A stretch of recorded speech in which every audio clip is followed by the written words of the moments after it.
Your business is taking off. Sales are climbing. Customers love your product. And on paper, you're profitable. But when you look at your bank account, it's a nail biter. You need to hire that next engineer or buy more inventory to keep up with your demand. But you're constantly worried about making payroll next month. If that sounds familiar, you're living the bootstrapper's dilemma. It's the high wire act of scaling your company to that first $10 million, funding every single step of your growth with your own cash flow. And the stakes couldn't be higher. A US bank study found a staggering 82% of small businesses that fail do so because of poor cash flow management. Not a bad idea, not a lack of customers, they simply ran out of money. But it doesn't have to be this way. Companies like Mailchimp, Zoho, and Close.com all scaled to massive success without dollars of early-stage venture capital. They didn't have a safety net, they had a system.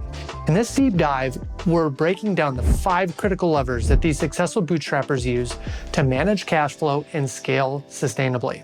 This isn't just a list. We're gonna dive deep into the proven frameworks, the hard data, and the actionable tactics that you can use to solve your bootstrapper's dilemma for good. So the first lever we'll cover is all about mastering your numbers. So let's start with the foundation. For a bootstrapper, being careful with money isn't just a good habit.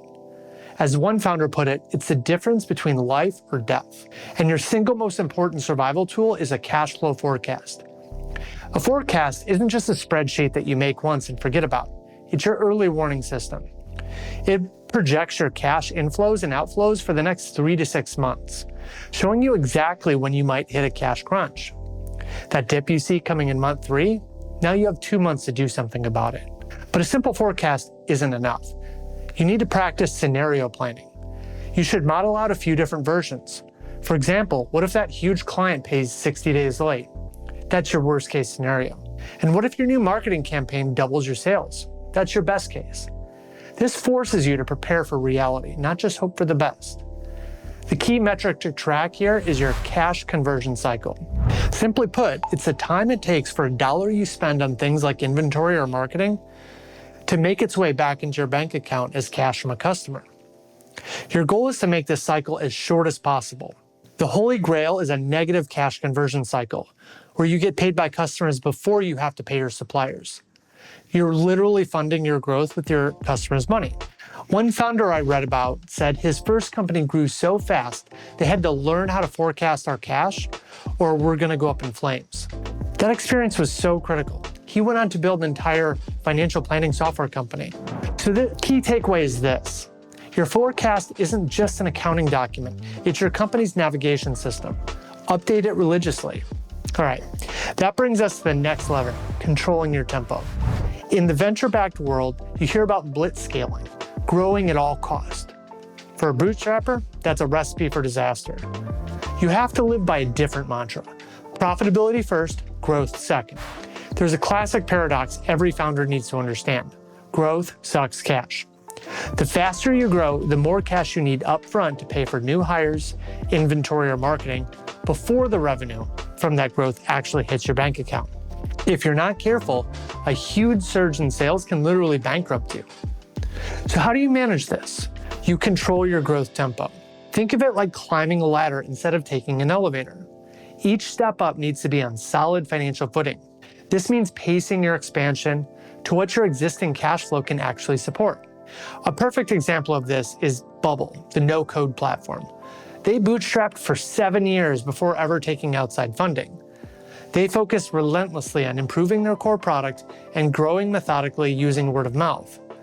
They grew deliberately, ensuring their revenue could always support the next stage of hiring and expansion. The lesson is to stay focused. Don't chase every shiny object. Nail your niche, become profitable there, and use those profits to fund your next move. The key takeaway here is simple. Don't let your ambition outpace your bank account. Control your growth or it will control you. Let's move on to the third lever we'll cover, which is getting paid faster. Okay, this sounds obvious, but you'd be shocked how many businesses leave cash on the table by being slow to collect it. Every day an invoice goes unpaid is a day you're giving your customer an interest-free loan. It's time to close that gap. There are a few powerful tactics that you can use to make this happen. A great place to start is by tightening your payment terms and automating your invoicing. If you're offering net 60 terms, can you move to net 30? Send invoices the moment a project is done, not at the end of the month. Use software to automatically send reminders when an invoice is past due. It's not rude, it's professional. Another classic strategy is to incentivize early payments. This is a classic for a reason. Offer a small discount, like 2%, if a client pays within 10 days instead of 30. Yes, it's a tiny hit to your margin, but getting that cash 20 days sooner to reinvest in your business is almost always worth it. For subscription businesses, this is your annual plan. Offering 1 or 2 months free for an upfront annual payment is a massive injection of cash that can fund your growth for the entire year. And a third tactic is to get creative with pre-sales. If you're launching a new product or a feature, consider a pre-order campaign. Your most enthusiastic customers will pay you today for something you deliver tomorrow. It's a brilliant way to fund development without going into debt. The takeaway here is simple. Make it as easy and as urgent as possible for customers to give you their money. Shorten the time between doing the work and banking the cash. And now let's discuss the fourth lever, which is all about spending smarter. This is the other side of the equation, slowing down the cash going out. This isn't about being cheap, it's about being disciplined and strategic with every dollar. The first rule is simple. Don't spend what you don't have. Cultivate a culture of cost consciousness. Before any major expense, ask yourself, is this absolutely necessary right now? Is there a cheaper or free alternative? And what is the direct return on this investment? When it comes to operations, run lean. Labor is your biggest cost. In the early days, hire generalists who can wear multiple hats instead of expensive specialists. Use contractors and freelancers to stay flexible before committing to a full-time hire. And here's a pro move for managing your spending. Leverage payment timing. Just like you want customers to pay you quickly, you should try to negotiate longer payment terms with your suppliers. Now, if you're a good, reliable customer, moving from paying up front to net 30 or net 60 can dramatically improve your cash on hand. And another key piece of advice is to lease, don't buy. That $50,000 piece of equipment might be tempting, but leasing it for a few thousand a month preserves your precious cash reserves for things like marketing and payroll. Remember, liquidity is more valuable than ownership when you're scaling. One entrepreneur described the bootstrapper's financial state as having one foot on the gas pedal and another in the grave. It's a bit dark, but it perfectly captures the need to drive growth while obsessively managing your costs to avoid a fatal misstep. So, the takeaway here is that every dollar you don't spend is a dollar you can invest in what truly matters. And that brings us to our fifth and final lever, building a safety net. Our final lever is about creating resilience. A single bad month should not be able to kill your business. To prevent that, you need a safety net that really has two parts. Let's start with a cash buffer.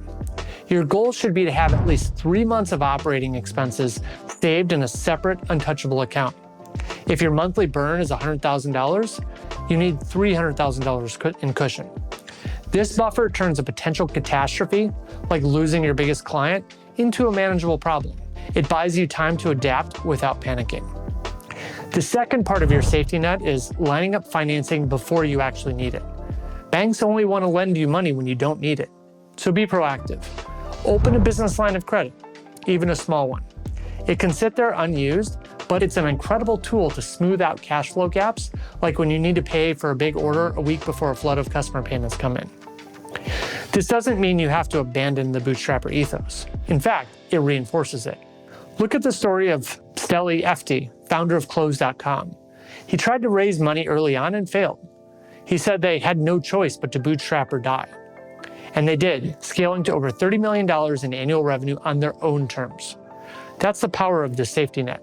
The takeaway is that a cash buffer and a pre-approved line of credit gives you the most valuable assets a bootstrapper can have, time and options. So let's bring it all together. To scale to $10 million without VC funding, you need to master these 5 levers. It starts with forecasting your cash flow religiously. From there, you have to control your growth tempo, get paid faster, and learn to spend smarter. And finally, you have to build that crucial financial safety net. Bootstrapping is not for the faint of heart. There will be days you feel like you're running on fumes. But the discipline it forces on you is not a weakness, it's a competitive advantage. You learn to build a real, sustainable business, a machine that generates more cash than it consumes. Look at Mailchimp.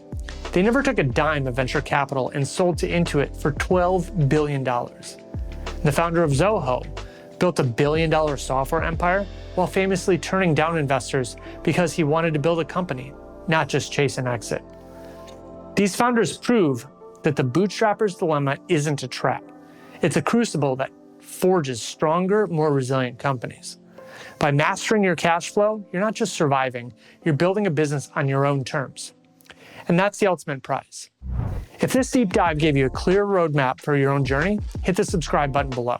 We release videos like this every week to help you build a more profitable and sustainable business. Thanks for watching, and go build something amazing.